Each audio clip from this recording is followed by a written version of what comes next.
Hello everyone, দেখো আমি সকাল সকাল উঠে ঐশীকে নিয়ে চলে যাচ্ছি ওর স্কুলের উদ্দেশ্যে। 21 তারিখ ঐশী স্কুলে স্পোর্টস ছিল, আর তার আগের দিন ছিল ওর প্র্যাকটিস। তো প্র্যাকটিসেই গেছিলাম। এতটা ঠান্ডা ছিল না, কিন্তু এই দুদিন বেছে বেছে এতটাই ঠান্ডা পড়েছিল যে পুরো হাড় কাঁপানো ঠান্ডা যাকে বলে সেটাই দেখলাম। দেখো এরা তিনজন মিলে হ্যালো হাই করছে। আমাদের টাইম দেওয়া ছিল 9টায়, আর আমি একটু লেট করেই গেছিলাম কারণ এতটাই সেদিন হাওয়া চলছিল। তো ঠান্ডাও পড়েছিল ভীষণ, মানে প্রচণ্ড পরিমাণে ঠান্ডা পড়েছিল। ঐশীকে দেখেই বুঝতে পারছো, ও দুটো টুপি পরেছে। প্রচুর ঠান্ডা ছিল সেদিন। আর সূর্যি মামাকে দেখো এখনও বেরোয়নি, এখনও লুকিয়ে বসে আছে। তার মানে বুঝতে পারছো 10:30টার সময়ও সূর্যি মামা বেরোয়নি সেদিন।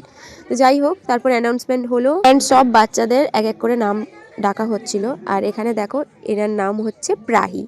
আর ইনি যেই প্রাহি বলে ডাকা হচ্ছে হাত তুলে বলছেন এই তো আমি, এই তো আমি, এরকম বলছে। খুব কিউট, জানো এত ছোট ছোট বেবিরা পড়ে না, খুব কিউট লাগে ওরা যখন একসাথে বেরোয় স্কুল থেকে, এত সুন্দর লাগে। যাই হোক, ওদেরকে লাইনে দাঁড় করানো হয়েছে।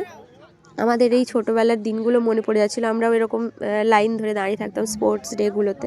তো যাই হোক, দেখো সবাই হাই হ্যালো করছে এখানে। এই দুদিনে ঐশীর এতটা ঠান্ডা লেগে গেছে, খুব বাড়াবাড়ি হয়ে গেছে ওর, মানে কফ কাশি এসব হয়ে গেছিলো। তো একে একে সব বাচ্চারা এইভাবে লাইন ধরে ধরে যাচ্ছে, কি সুন্দর লাগছে দেখো। আর এদিকে আমিও ঐশীর হাত ধরে ধরে যাচ্ছিলাম, যদিও বা ঐশীর হাত না ধরলেও কিছু বলতো না, মানে কান্নাকাটি করতো না। অনেক বাচ্চারা কাঁদছে, ওরা আসলে অনেকটাই ছোট, তাই হয়তো মাদেরকে দেখে কান্নাকাটি করছে।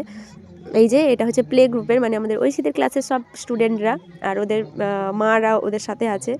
আর ওরা গিয়ে এক জায়গায় লাইন ধরে দাঁড়ালো, আর ওখানে ন্যাশনাল সং আমরা সবাই মিলে গাইছিলাম। আর ওরাও খুব এনজয় করছিল ব্যাপারটা, এই যে দেখো।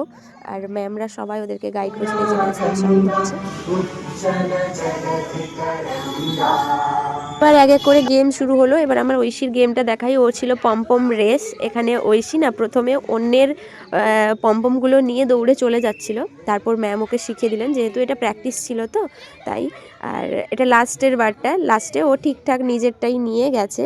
তো তারপর ম্যাম বলছে হ্যাঁ ঠিক আছে, এবার অমৃতি ঠিক করেছে। তো বাচ্চাদের খুব অ্যাপ্রিসিয়েট করা হচ্ছিল, এটা দেখেই আমার খুব ভালো লাগছিল। মানে কেউ পারেনি ওদেরকে লো ফিল করানোর থেকে ওদেরকে অ্যাপ্রিসিয়েট করালে মনে হয় ওদের আরও বেশি ওই জিনিসটার প্রতি উৎসাহ বাড়বে। আমার এই জিনিসটা খুব ভালো লাগে ওদের স্কুলের ম্যামদের। ওরা খুব অ্যাপ্রিসিয়েট করে বাচ্চাদের, এবং কোনো জিনিস কোনো অ্যাক্টিভিটি করতে আর ওদেরকে বেশি হেল্প করে। যে দেখো একটা বাচ্চা খেলতে পারছে না, ওকে ধরে ধরে নিয়ে গিয়ে ম্যামরা শিখিয়ে দিচ্ছেন, খুব ভালো লাগে আমার এই জিনিসগুলো। যাই হোক, খুব এনজয় করলাম, বাচ্চারাও খুব এনজয় করেছে। আর দেখো এখানে বাচ্চাগুলোকে দেখো জড়াজড়ি করছে, বলছে লড়াই মত করো, লড়াই মত করো, এরকম বলছে। স্পোর্টস ডের ভিডিওটা খুব তাড়াতাড়ি আসছে। তো আজকের ভিডিওটা এইটুকুই। ভালো লাগলে like comment share and subscribe করে আমার পাশে থেকো। আজকের মতো টাটা।